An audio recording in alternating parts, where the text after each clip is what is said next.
I'm going to show you how I make $100 profit per hour flipping furniture and how you can too. My name is Michelle and I flip furniture, and I'm going to show you how you can make a couple of $100 each week doing easy, quick flips. Don't have a lot of time to spend each week flipping furniture? No problem. Don't want to paint? No problem. Don't like cleaning? Don't flip furniture. Step 1. Find yourself a piece of furniture that doesn't need a lot of work and that you're able to buy for cheaper than you know you can sell it in your local marketplace. I bought this dresser for $200 off Facebook Marketplace, and I know for a mid-century dresser like this, in this kind of style with the tapered legs, the beautiful wood grain on the front of the drawers, and this low boy 9-drawer dresser style, I can sell this for around $450 in my local marketplace. I know how much I can sell this for locally because I watch a whole bunch of items on Facebook Marketplace. I watch a lot of dresses like this and see how much they sell for and how quickly. You can save an item on Facebook Marketplace and see how quickly that sells. Obviously, you're not going to know exactly what is paid for it because people can negotiate, but if it sells within 1 to 2 days, chances are they got close to full price, and also if they didn't discount the price, that's a good indication as well. I've also sold a lot of these dresses, so a little bit of that knowledge comes with trial and error and experience. This is a 9-drawer dresser and it has a beautiful wood grain on the front. There are some areas of wear, as you can see in here, where the drawers are closing. There's a little bit of wear along there. We do have some little bits here. We do have a light scratch here. Overall, generally good condition. Just needs a little bit of love. We've got a laminate top on top. I prefer the wood tops. However, laminate tops do give a lot of durability. One thing I like to check before I buy a dresser is that all of the drawers slide in and out nice and easily. Now, I did notice that this bottom one is a little bit sticky, and I'll show you how we're going to fix that later. We also have one drawer at the top that is sticking just on this edge here as it goes in and out. And you can see here the damage that has been done because it's so close to this. I'll also show you how we can touch this up and how we can prevent this drawer from doing this in the future. Our first step to get this dresser ready to resell is to give it a good clean. All I've got is some hot water, a microfiber towel. I love these. I bought a 50 pack on Amazon. They were super cheap and I just wash them in the washing machine when I'm done with them.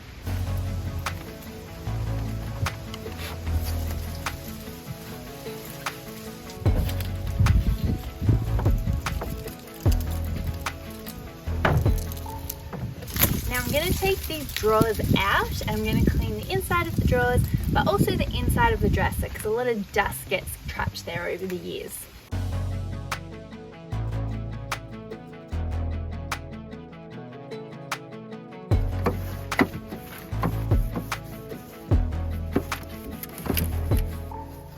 Ooh, never know what you'll find. A nail? Alright, can you see all that grime? And that's why I clean the inside of the drawers. Remember that drawer I showed you earlier where it had been sticking and actually hitting the side of the base of the dresser? I'm going to show you how we fix that now. I have got my random orbital sander. I've got quite a fine grit sandpaper on here. I've got a 220 grit sandpaper. And what I'm going to do is very finely sand down the edge of the drawer that was sticking. So you can actually even see here part of the almost stained color has come off, and this is where it was rubbing against the base of the dress. So we're very carefully and finely going to sand that down a little bit just so it easily clears the base of the dresser.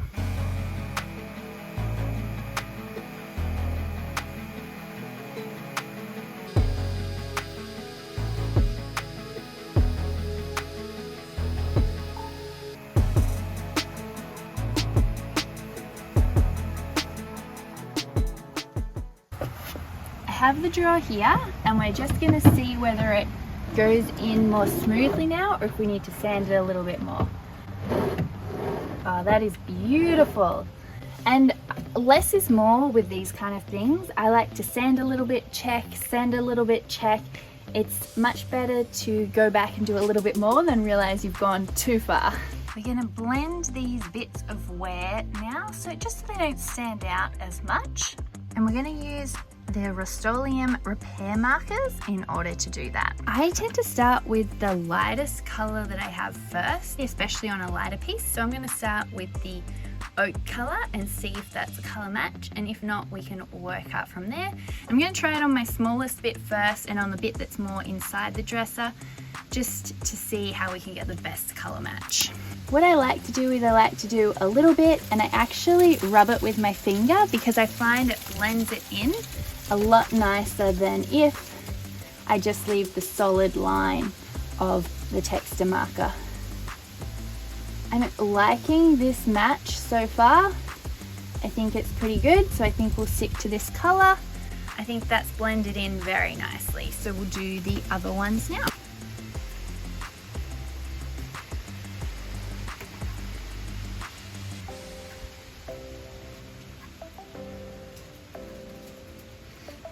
When I blend it like this with my finger, it also blends the edges of the texture marker, so it doesn't look like you've just got a line of texture. You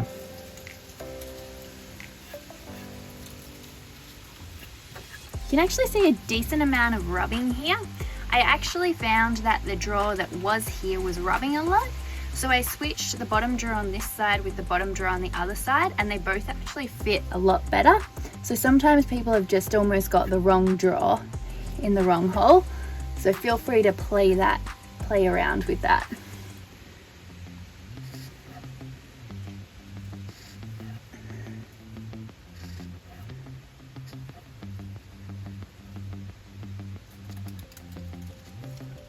There we go. They're blended a lot better now. They're not perfect, and I will make sure that I take photos of these areas when I list it, just so people are aware of it. You want to be upfront. To recondition the front of the drawers and the base of the dresser and really make that wood shine, I'm going to be using Howard's Feed and Wax. And what I like to do is I decant the Feed and Wax into just a container here, because it makes it a little bit easier for me to get my brush in there and easily put it on.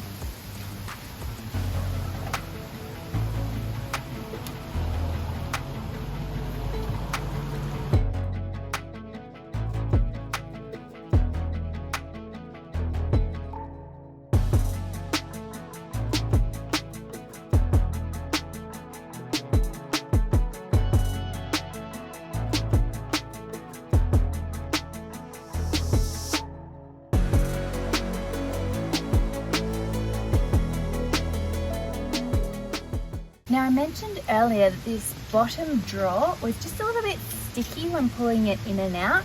It didn't quite glide smoothly. Now, how we're going to fix that is we're going to put the Howard's Feed and Wax on the drawer runner here, and also we're going to put it on the bottom of the actual drawer glide as well. And that will just make it that they smoothly glide in and out, and we're going to do that for all of the drawer runners, just to make sure that it's beautiful and smooth for the next person that has it. Now, I like to use Howard's Feed and Wax. You can also use other furniture waxes. I've seen people do this with hard soap, as in like a cake of soap, and also with candle wax as well, just a candle to run it along. Anything that helps make it run smoothly. And this works best when both parts of the drawer glide are wood.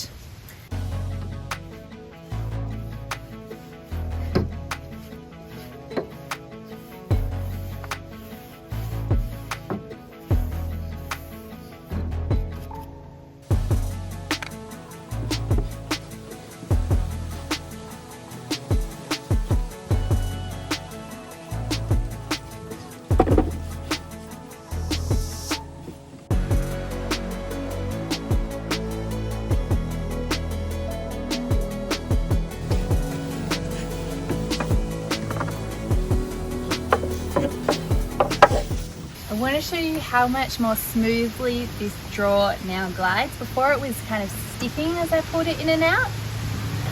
Look at that. Buttery smooth. Now I just need to do all the others.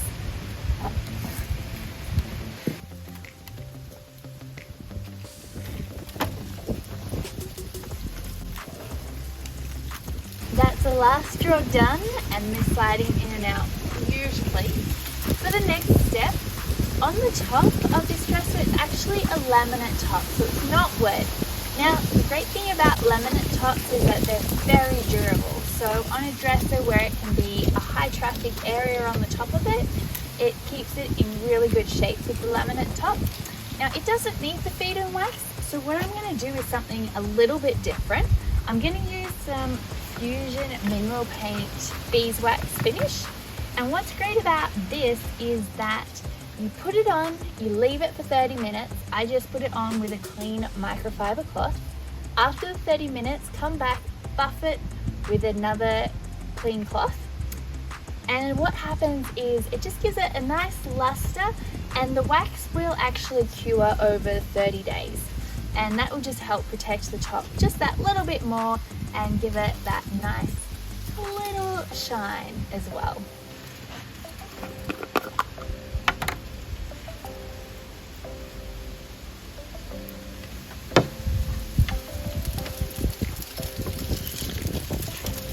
I'm not using a lot, just a little bit, probably a little bit hard to see on camera, but it just gives it that extra little bit of shine.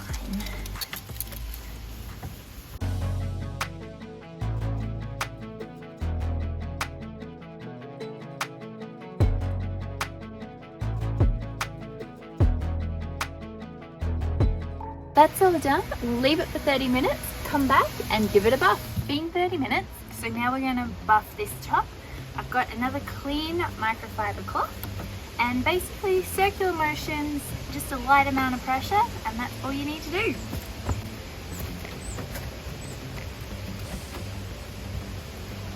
It's probably a little bit hard to see on camera, but as you buff, it just gives this a little bit of shine to the top of the dresser.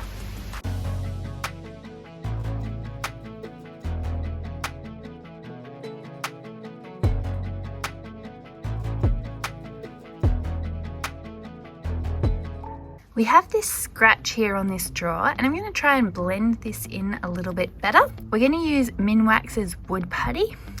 I'm going to try using it in the Colonial Maple colour because I think that might be the closest match that I could get to this.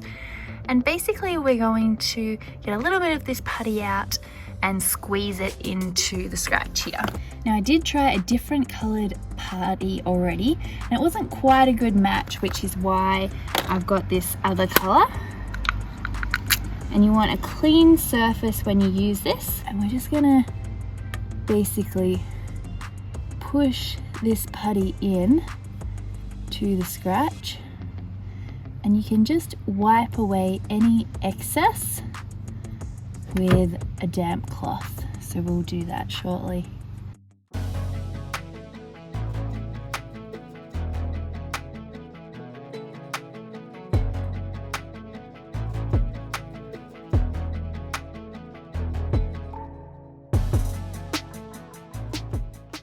So I'm not in love with this color match, so I'm gonna try blending two different wood putties together.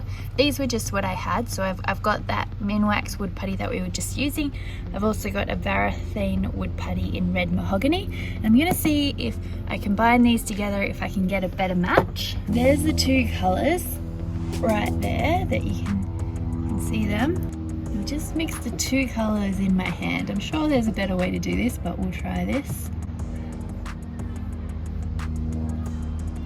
Still think that's a little bit too light. Okay, this isn't perfect, but it's definitely getting closer to a colour that blends a bit better.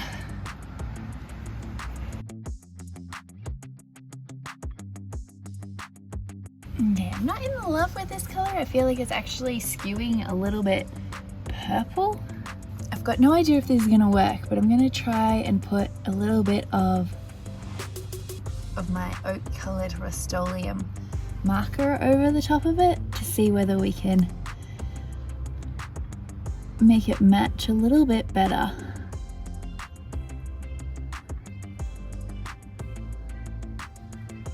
I do feel like that's helping.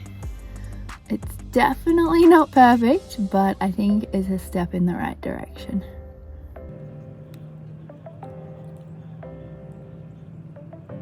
Okay, it's still there, but I think it's better than it was. Not perfect, but better. This dresser is looking as good as we're gonna get it, so it's time to take some photos. When I take photos of a piece, I like to take some front-on photos, photos of the top of the dresser, photos of the sides of the dresser, and close-ups of any damage that is on the dresser, because it's really important to be up front on what your piece looks like, and that way people know what they're getting. And I also take a staged photo of my piece, and this is the first photo that I put on my Facebook Marketplace listings. I listed the dresser up on Facebook Marketplace for $450, and within 2 days I had a couple that wanted to buy it. They couldn't pick it up straight away, so I asked for a $50 deposit to hold it, and then the following weekend they paid the remainder $400 and picked up the dresser. Let's go through the numbers. We paid $200 for this dresser and sold it for $450, which gave us a profit of $250. Now, what I think is always important though is to look at how many hours you put into a piece. For this piece, I put in 1 hour and 20 minutes, which included working on the piece, taking the photos, and listing it up on Facebook Marketplace. So what's really exciting about this is for that 1 hour and 20 minutes I spent, I was paid $250. Or if we break that down per hour, that's $185 per hour for my time spent on this piece, which is an amazing result. If you enjoyed this video or found it helpful, please consider subscribing down below, and I'll see you in the next video.